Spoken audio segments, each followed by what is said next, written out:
Berikut adalah data pekerjaan orang tua siswa kelas 4 sampai kelas 6 Sekolah Dasar Nusantara 05.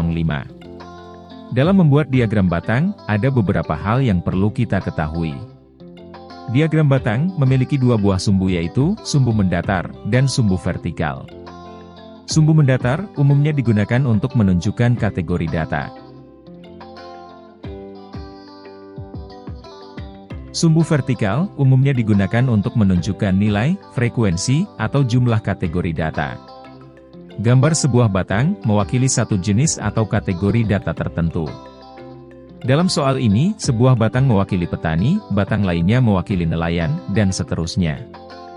Tinggi batang ini menggambarkan nilai atau jumlah dari kategori tersebut. Tinggi sumbu ini berfungsi juga sebagai pembanding dengan kategori yang lainnya. Berdasarkan hal tersebut, kita buat diagram batang untuk data pekerjaan orang tua siswa dalam beberapa langkah. Pertama, kita buat sumbu mendatar, di mana tiap titiknya menunjukkan kategori pekerjaan. Beri nama setiap titik dalam sumbu ini, sesuai dengan kategori pekerjaan yang ada dalam data. Berikutnya, kita buat sumbu vertikal yang menampilkan frekuensi, atau dalam hal ini, jumlah orang tua siswa yang bekerja pada bidang pekerjaan tertentu. Nilai tertinggi dari sumbu vertikal tidak boleh lebih kecil dari nilai tertinggi dari data. Selanjutnya, sumbu vertikal ini kita bagi menjadi beberapa bagian, tergantung dari situasi dan preferensi kita.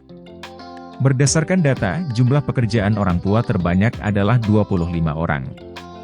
Dengan demikian, kita tetapkan nilai tertinggi sementara dari sumbu ini adalah 25. Kemudian, kita bagi sumbu vertikal ke dalam beberapa bagian, tergantung dari nilai tertinggi dan angka berapa saja yang ingin kita tampilkan dalam sumbu tersebut. Dalam soal ini, nilai tertinggi dari data adalah 25, sehingga kita bisa memiliki beberapa alternatif untuk membagi sumbu vertikal. Alternatif pertama adalah membagi sumbu vertikal ke dalam 25 bagian, sehingga nilai-nilai yang ditampilkan dalam sumbu vertikal adalah 1, 2, 3, dan seterusnya, sampai angka 25. Alternatif kedua adalah, membagi sumbu vertikal ke dalam 5 bagian, sehingga nilai-nilai yang ditampilkan pada sumbu tersebut adalah 5, 10, 15, 20, dan 25.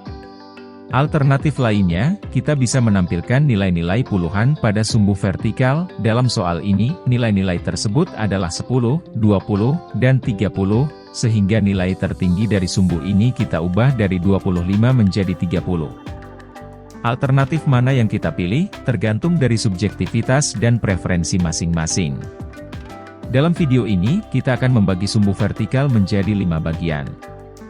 Langkah selanjutnya, buat garis-garis panduan sejajar yang mengacu pada nilai-nilai yang ada pada sumbu vertikal. Langkah terakhir, gambar batang untuk setiap kategori pekerjaan, dengan tinggi sesuai dengan jumlah kategori tersebut dalam data.